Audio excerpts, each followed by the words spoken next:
Assalamualaikum warahmatullahi wabarakatuh. Perkenalkan, kami dari kelompok 5 yang beranggotakan 1. Rosa Anggi Novika, yang kedua Rosa Puspita Putri Pradani, dan yang ketiga Raudatul Jannah.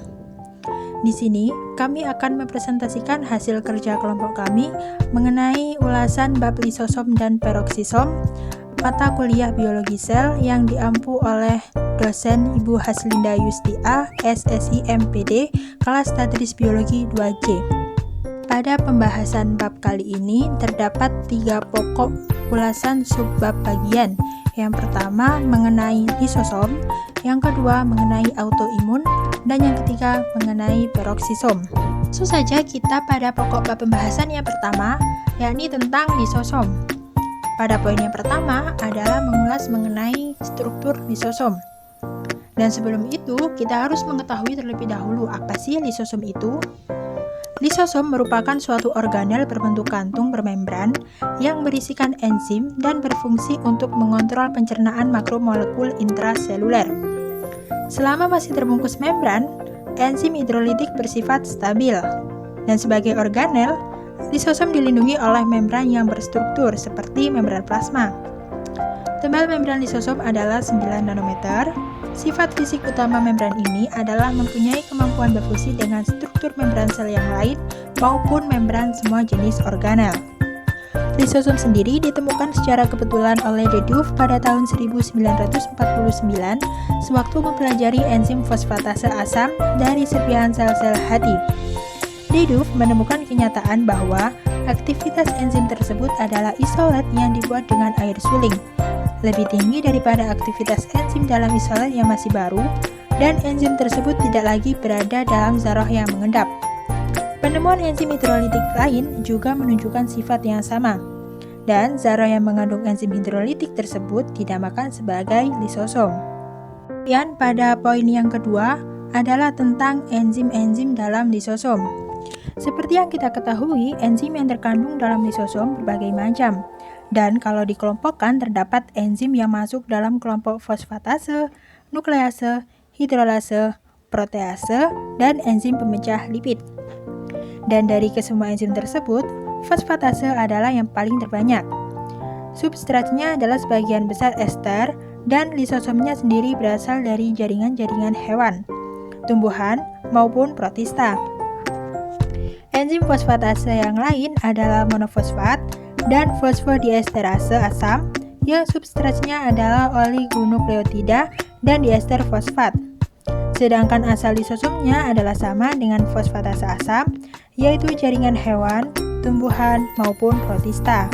Kemudian golongan yang kedua adalah enzim yang tergolong dalam nuklease, yaitu RNAase yang substratnya adalah RNA, dan DNAase yang substratnya adalah DNA. Asal lisosom keduanya sama, yaitu berasal dari jaringan hewan, tumbuhan, dan protista. Kemudian golongan yang ketiga adalah enzim hidrolase yang terdiri dari beta-galaktosidase yang substratnya adalah galaktosida, asal lisosomnya adalah jaringan hewan, tumbuhan, dan protista. Kemudian ada alfa-galaktosidase yang substratnya adalah glikogen, lalu alfa-manosidase yang substratnya adalah manosida, dan yang terakhir adalah beta-glukuronidase yang substratnya adalah polisakarida dan mukopolisakarida. Ketiga enzim terakhir ini asal lisosomnya adalah jaringan hewan, dan yang masih termasuk dalam kelompok enzim hidrolase lisosom adalah lisosom yang substratnya dinding bakteri dan mukopolisakarida yang asal lisosomnya adalah ginjal. Kemudian hyaluronidase yang substratnya adalah asam hyaluronat dan kondoritin sulfat yang lisosomnya dari hati, dan yang terakhir adalah arisulfatase yang substratnya adalah sulfat-sulfat organik dan asal lisosomnya adalah hati dan tumbuhan. Kemudian golongan yang keempat adalah golongan yang termasuk dalam kelompok protease, adalah enzim katepsin yang substratnya adalah protein, asam lisosomnya adalah sel hewan. Berikutnya adalah enzim kolagenase yang substratnya adalah kolagen dan asal lisosomnya adalah sel tulang. Enzim terakhir dalam kelompok protease adalah peptidase, substratnya adalah peptid, Asal lisosomnya adalah jaringan hewan, tumbuhan, dan protista. Dan kelompok yang terakhir adalah kelompok enzim yang terdapat dalam lisosom, yakni enzim-enzim perombak lipid yang terdiri dari esterase dengan substrat yakni berupa ester asam lemak. Asal lisosomnya berupa jaringan hewan, tumbuhan, dan protista. Dan enzim fosfolipase dengan substratnya adalah fosfolipid. Lisosomnya diduga berasal dari jaringan tumbuhan. Enzim lisosom sendiri memiliki pH optimum yang bersifat asam, yaitu sekitar 5. Supaya efisiensi atau fungsi aktivitas enzim lisosom dapat terjaga, pH di dalam lisosom harus lebih rendah daripada pH sitosol. Hal ini memberikan perlindungan terhadap sel. Dan jika sitosol memiliki pH 7,2, lisosom utuh tidak akan menghancurkan sel, kecuali sitosol menjadi asam. Hidrogen ATP atau pompa H+ terdapat dalam membran lisosom untuk mengasamkan lingkungan sebelum proses lisis, yakni dengan cara memompakan H+ ke dalam lisosom sehingga mempertahankan lumennya pada pH yang dibutuhkan. Dan sekitar 40-50 jenis enzim hidrolitik berasosiasi dengan lisosom, termasuk protease, nuklease, glikosidase, lipase, fosfolipase, fosfatase, sulfatase, dan lain-lain. Namun, tidak ada satupun jenis sel yang mempunyai lisosom dengan 50 jenis enzim. Dalam satu lisosom umumnya mengandung 2-4 jenis enzim.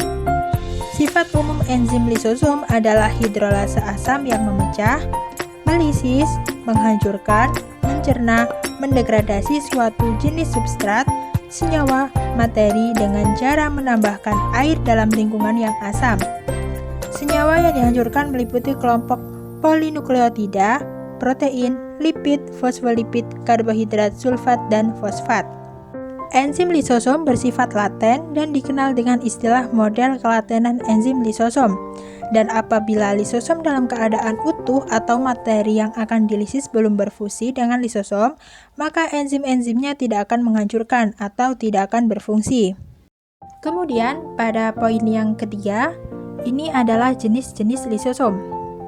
Lisosom adalah organel yang polimorfik, artinya mempunyai bentuk dan ukuran yang bervariasi.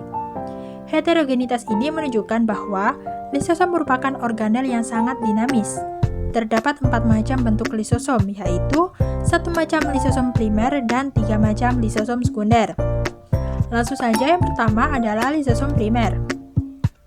Lisosom primer adalah lisosom yang pertama kali dibentuk oleh sel dan belum terlibat dalam aktivitas pencernaan sel. Lisosom primer memproduksi enzim-enzim yang belum aktif. Fungsinya adalah sebagai vakuola makanan. Lisosom primer pada umumnya adalah vesikuli yang berbalutkan protein yang disebut sebagai klatrin. Klatrin akan lepas begitu vesikuli juga lepas. Kemudian yang kedua adalah lisosom sekunder. Lisosom sekunder adalah lisosom yang terlibat dalam kegiatan mencerna. Ia berfungsi sebagai autofagosom, dan dengan demikian lisosom sekunder telah terlibat dalam aktivitas pencernaan sel dan di dalam lumennya terdapat substrat dan enzim-enzim hidrolitik. Macam-macam lisosom sekunder sendiri terdapat 3 macam.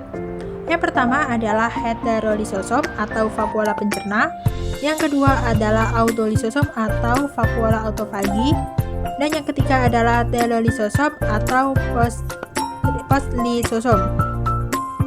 Macam yang pertama adalah heterolisosom atau vakuola pencerna, yakni suatu fungsi antara lisosom primer dengan materi yang berasal dari luar sel, dapat berupa endosom dan atau fagosom.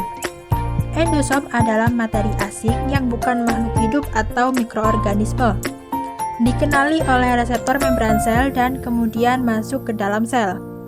Fagosom adalah materi asing berupa mikroorganisme yang masuk ke dalam sel secara fagositosis. Lalu macam yang kedua adalah autolisosom atau vakuola autofagi. Adalah suatu fusi antara lisosom primer dengan materi yang berasal dari dalam sel, yakni berupa organel sel dan disebut sebagai sitolisosom atau autofagosom.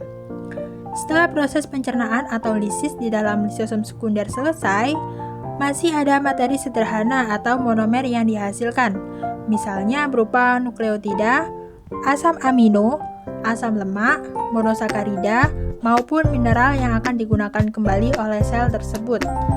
Materi yang tidak dapat digunakan oleh sel akan dikeluarkan secara eksositosis. Bagi lisosom sekunder yang telah selesai melaksanakan tugasnya, ia kembali menjadi lisosom primer apabila enzim-enzim yang dikandungnya masih baik atau dapat difungsikan kembali. Kemudian macam yang terakhir atau macam yang ketiga adalah telolisosom atau postlisosom. Merupakan lisosom dengan kandungan enzim yang sudah tidak berfungsi atau lisosom tua yang selanjutnya menjadi bahan residu di dalam sel. Proses defekasi seluler atau proses pengeluaran badan residu ini dapat terjadi, tetapi sebagian bahan residu tetap tinggal di dalam sel. Apabila kandungan bahan residu telah banyak, sel tersebut akan mengalami kematian atau melisiskan dirinya atau terjadi autolisis sel. Kemudian pada poin yang selanjutnya adalah mengenai fungsi lisosom. Semua enzim yang ditemukan dalam lisosom adalah enzim hidrolase yang berfungsi untuk mencerna intrasel. Pencernaan intrasel selalu terjadi di dalam vakuola atau lisosom sekunder. Dan dengan demikian, enzim tidak keluar dari sitosol. Enzim-enzim tersebut bekerja secara optimal dalam suasana asam. Pada umumnya, pencernaan protein hanya sampai pada bentuk dipeptid sudah dapat menembus membran lisosom. Selanjutnya dibongkar menjadi asam-asam amino. Karbohidrat dicerna untuk menjadi monosakarida dan disakarida dan polisakarida seperti selubiose, insulin, dextran, sukros tidak dapat dicerna dan tetap tinggal di dalam lisosom. Fungsi utama lisosom dalam pencernaan intrasel antara lain sebagai endositosis, fagositosis, dan autofagi. Yang pertama adalah endositosis. Endositosis ialah pemasukan makromolekul dari luar sel ke dalam sel melalui mekanisme endositosis, yang kemudian materi-materi ini akan dibawa ke vesikel kecil dan tidak beraturan, yang disebut sebagai endosom awal. Beberapa materi tersebut dipilah dan ada yang digunakan kembali atau dibuang ke sitoplasma. Yang tidak terbawa ke endosom lanjut, di endosom lanjut, materi tersebut bertemu pertama kali dengan enzim hidrolitik. Di dalam endosom awal, pH sekitar 6, terjadi penurunan pH menjadi 5, dan pada endosom lanjut sehingga terjadi pematangan dan pembentukan lisosom. Kemudian yang kedua adalah proses autofagi. Proses autofagi digunakan untuk pembuangan dan degradasi bagian sel sendiri, seperti organel yang tidak berfungsi lagi. Mula-mula bagian dari retikulum endoplasma kasar menyelubungi organel dan membentuk autofagosom. Setelah itu, autofagosom berfungsi dengan enzim hidrolitik dari trans-Golgi dan berkembang menjadi lisosom atau endosom lanjut. Proses autofagi berperan dalam hal cell turnover, cellular remodeling, dan metamorfosis. Nah, penjelasan mengenai sel turnover sendiri merupakan proses daur ulang materi dan organel di dalam sel secara terkendali. Setiap organel mempunyai waktu paruh atau half-lives yang khas. Contoh, mitokondria, yakni sel hepatosit yang memiliki waktu paruh sekitar 150 hari. Kemudian penjelasan mengenai cellular remodeling merupakan proses perubahan pentingnya materi dan organel yang terjadi sewaktu diferensiasi. Materi dan organel yang lebih kemudian akan dilisis oleh lisosom, bahwa pengendali diferensiasi adalah gen yang bekerja atau gen yang on ketika diferensiasi berlangsung. Dan sebagai contohnya pada metamorfosis tubuh anura, ketika tungkai belakang dan depan sudah dapat berfungsi, maka ekor akan mengalami regresi. Regresi ekor ini merupakan peristiwa autofagi. Aktivitas enzim lisosom meningkat dalam sel-sel makrofag dan dalam setiap sel yang membangun ekor, sehingga sel-sel yang membangun ekor dilisis oleh makrofag maupun secara autolisis. Dan oleh karena itu, secara morfologis tampak bahwa ekor semakin memendek dan akhirnya akan habis. Kemudian proses yang ketiga adalah fagositosis, yang merupakan proses pemasukan partikel berukuran besar dan mikroorganisme seperti bakteri dan virus ke dalam sel. Pertama, membran akan membungkus partikel atau mikroorganisme dan membentuk fagosom. Kemudian, fagosom akan berfungsi dengan enzim hidrolitik dari trans Golgi dan berkembang menjadi lisosom atau endosom lanjut. Selain untuk mencerna intrasel, lisosom juga berperan dalam proses pengembangan dan pemulihan organ, yakni misalnya penyusunan ductus Wolffian pada embrio betina dan ductus Mulleri pada embrio jantan. Kemudian pemulihan ukuran uterus setelah proses kehamilan. Proses fertilisasi akrosom pada spermatozoa mengandung enzim hyaluronidase dan asam fosfatase untuk mencerna zona pellucida atau selubung ovum, sehingga inti spermatozoa dapat masuk ke dalam ovum. Kemudian, poin pembahasan selanjutnya yakni mengenai fungsi lisosom pada kelenjar tiroid. Fungsi kelenjar tiroid dipengaruhi oleh TSH atau Thyroid Stimulation Hormone yang dihasilkan oleh kelenjar hipofisis. Pengaruh TSH dalam menstimulasi endositosis tiroglobulin dan triodotriglobulin dari lumen kembali ke sel epitel kelenjar. Selanjutnya, di dalam sel terjadi proses lisis globulin dari hormon. Dalam tahap tersebutlah lisosom berfungsi. Lisosom primer berfungsi dengan koloid triloglobulin dan triodotriglobulin. Hasil lisis oleh lisosom primer adalah berupa hormon tiroksin dan triodoktiroksin yang ditransfer secara transfer aktif ke dalam kapiler darah. Globulin akan digunakan kembali oleh lisosom dalam sel. Kemudian, pembahasan yang selanjutnya mengenai lisosom dalam sel tumbuhan. Tumbuhan mengandung beberapa macam enzim hidrolase, tetapi enzim tersebut tidak berada dalam suatu kompartemen atau sebagai suatu organel. Oleh karena itu, sel tumbuhan dikatakan tidak mempunyai lisosom. Lisosom sebagai organel memang tidak ada, tetapi terdapat kandungan enzim-enzim lisosom yang terikat pada dinding sel. Dan poin pembahasan yang terakhir dari lisosom ini adalah biosintesis pada lisosom. Enzim lisosom adalah suatu protein yang diproduksi oleh ribosom dan kemudian masuk ke dalam RE. Dari RE, enzim dimasukkan ke dalam membran, kemudian dikeluarkan ke sitoplasma menjadi lisosom. Selain ini, ada juga enzim yang dimasukkan terlebih dahulu ke dalam Golgi. Oleh badan Golgi, enzim itu dibungkus membran kemudian dilepaskan di dalam sitoplasma. Jadi, proses pembentukan lisosom ada dua macam. Pertama, dibentuk langsung oleh RE, dan yang kedua adalah dibentuk oleh badan Golgi. Oke, subbab selanjutnya adalah autoimun. Jadi, sebelum menuju ke pembahasan yang lebih spesifik, saya akan menjelaskan pengertian autoimun terlebih dahulu. Apa sih autoimun itu?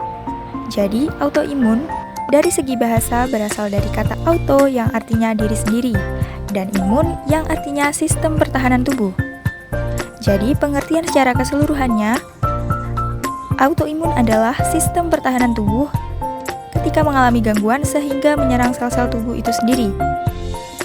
Nah, sistem kekebalan tubuh itu apa? Sistem kekebalan tubuh itu adalah kumpulan sel-sel khusus dan zat kimia yang berfungsi melawan agen penyebab infeksi seperti bakteri dan virus, serta membersihkan sel-sel tubuh yang menyimpang atau non-self, misalnya pada kanker.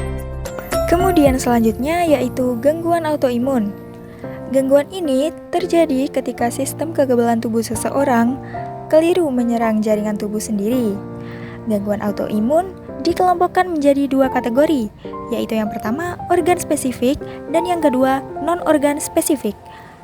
Organ spesifik berarti satu organ tertentu yang terkena, sedangkan non-organ spesifik artinya sistem imun menyerang beberapa organ atau sistem tubuh yang lebih luas.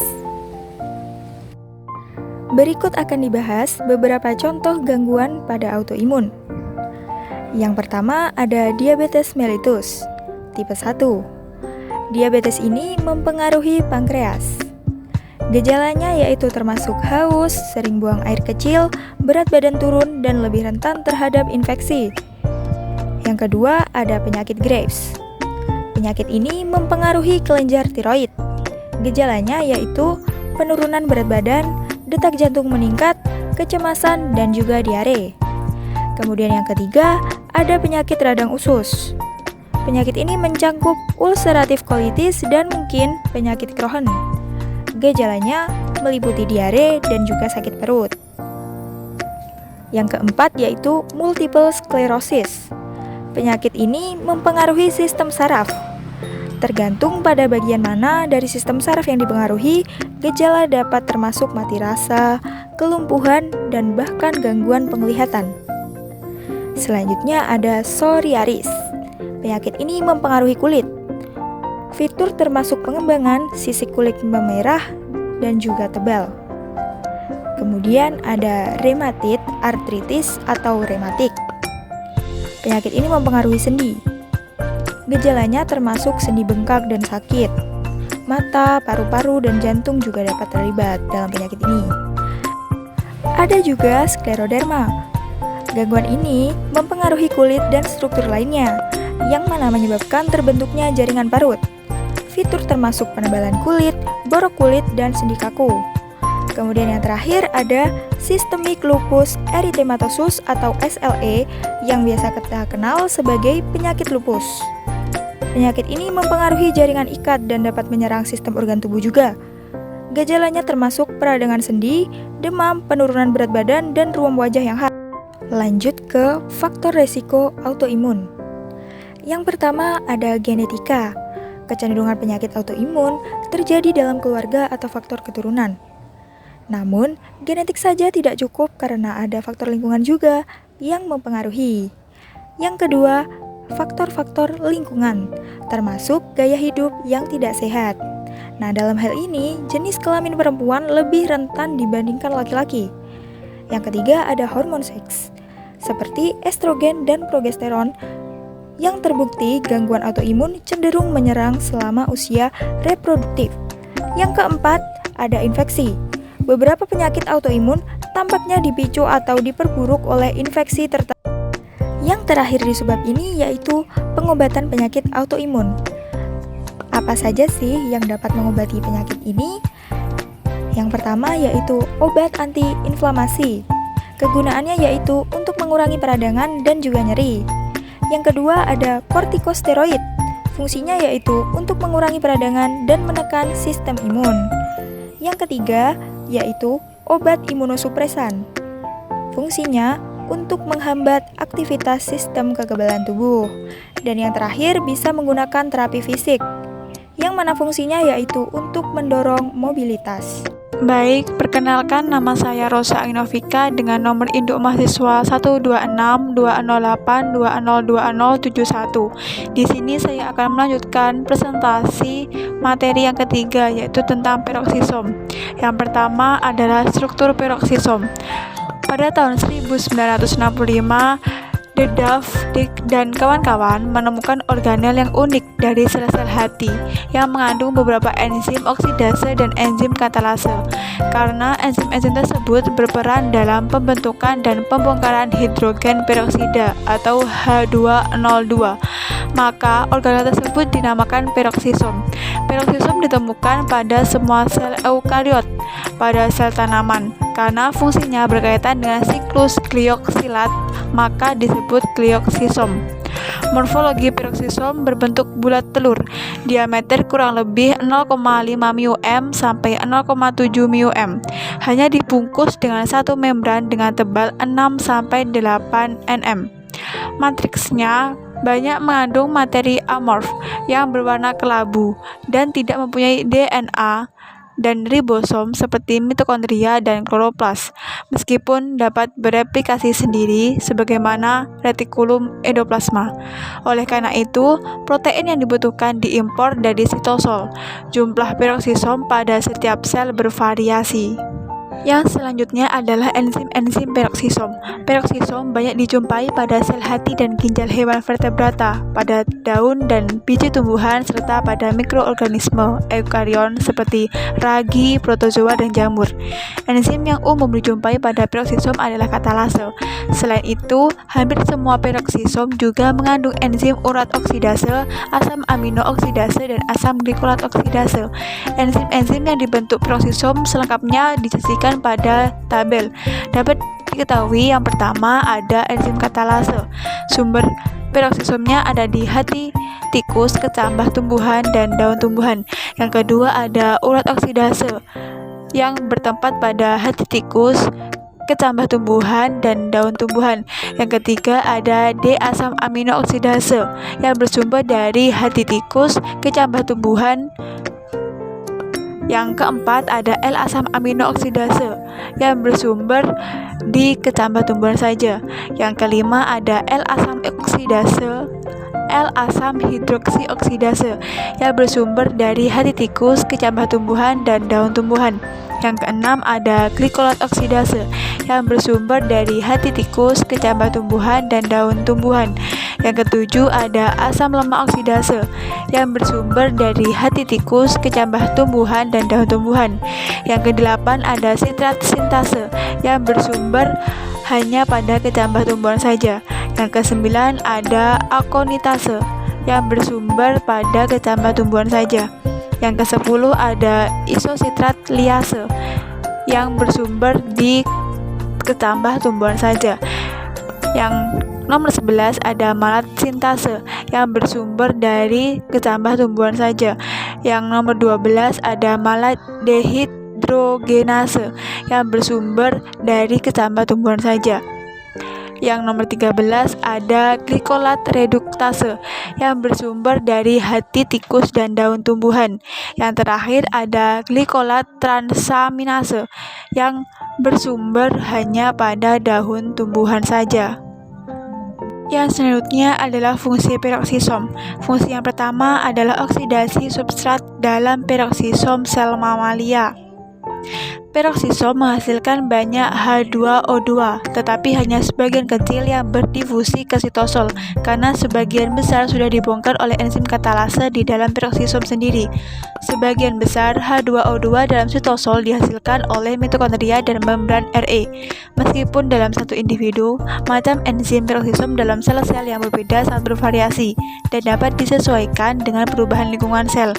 Misalnya ragi yang dikultur dalam larutan gula, peroksisomnya kecil-kecil, tetapi bila dikultur dengan metanol, peroksisomnya berkembang menjadi besar dan banyak mengandung enzim untuk mengoksidir metanol.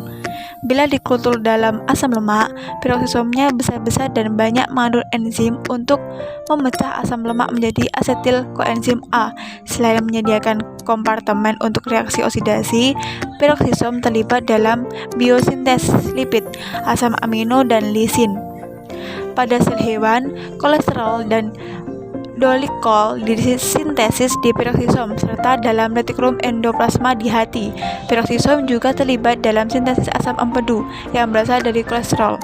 Selain itu, peroksisom mengandung enzim yang diperlukan untuk sintesis plasmalogens kelas dari fosfolipid, di mana salah satu rantai hidrokarbon bergabung ke dalam gliserol dengan ikatan eter. Plasmalogens merupakan komponen membran penting dalam beberapa jaringan, terutama jantung dan otak. Meskipun mereka tidak ditemukan di tempat lain, peroksisom melaksanakan reaksi biokimia yang berbeda pada jaringan yang berbeda.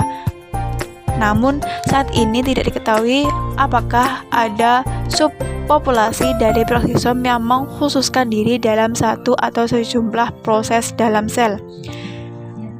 Yang kedua ada oksidasi B-asam lemak pada mamalia. Dalam suatu proses yang disebut B-oksidasi, rantai alkil dari asam lemak dipendekkan secara berurutan dengan memblok dua atom karbon yang kemudian diubah menjadi asetil CoA dan diekspor dari peroksisom ke sitosol untuk digunakan kembali dalam reaksi biosintetik B-oksidasi pada sel mamalia, terjadi baik di mitokondria maupun di peroksisom. Yang ketiga ada jalur glikolat.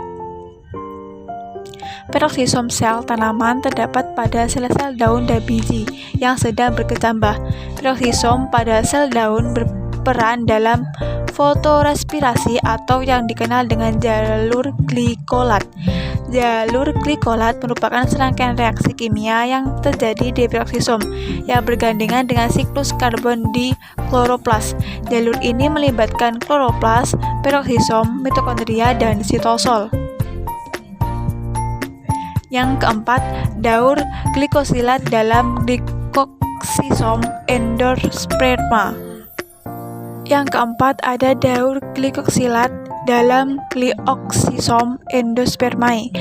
Pada hewan, peroksisom banyak terdapat di dalam hati dan ginjal. Peroksisom yang hanya terdapat pada tumbuhan disebut glioksisom. Glioksisom berfungsi mengoksidasi asam lemak. Organel ini banyak ditemukan di dalam jaringan lemak pada biji yang sedang berkecambah. Pada biji yang sedang berkecambah, peroksisom berperan dalam pengubahan asam lemak yang tersimpan dalam biji menjadi 2 gula yang diperlukan untuk kecambahan. Pengubahan asam lemak menjadi gula melibatkan siklus glioksilat. Oleh karena itu, peroksisom sel tanaman juga disebut glioksisom. Materi yang terakhir adalah biogenesis pada peroksisom. Mekanisme biogenesis peroksisom rumit dan belum jelas benar. Enzim dalam peroksisom tidak ditemukan dalam Ag dan Re. Hal ini menunjukkan bahwa enzim-enzim tersebut tidak disintesis oleh Re. Semula diduga membran peroksisom berasal dari membran Re, tetapi ternyata pada kedua membran tersebut komponen proteinnya berbeda. Peroksisom tidak mempunyai DNA dan ribosom, jadi semua proteinnya disintesis pada ribosom sitoplasma yang dikendalikan oleh DNA inti. Protein untuk membran dan enzim diangkut dari sitosol dengan cara post-translasi. Salah satu enzim yang telah banyak dipelajari ialah katalase. Katalase merupakan rakitan dari 4 monomer yang disintesis pada ribosom sitoplasma yang selanjutnya dibawa ke peroksisom untuk dirakit. Pada monomer terdapat peptidal sinyal terdiri dari 3 asam amino yang mengarahkan monomer ke peroksisom. Pada permukaan sitoplasmik membran peroksisom terdapat reseptor yang dapat mengenali enzim yang dikirim dari sitosol, sehingga enzim tersebut dapat sampai ke peroksisom. Meskipun sebagian besar peroksisom disintesis oleh ribosom bebas, sitosol dan kemudian diimporkan ke peroksisom. Percobaan terbaru menunjukkan bahwa perakitan peroksisom dimulai dari retikulum endoplasma kasar, di mana 2 peroksin PX3, PX19 awalnya melokalisasi. PX3 merupakan protein transmembran yang terpisahkan, sementara PX19 adalah protein farnesylated yang ditemukan sebagian besar dalam sitosol.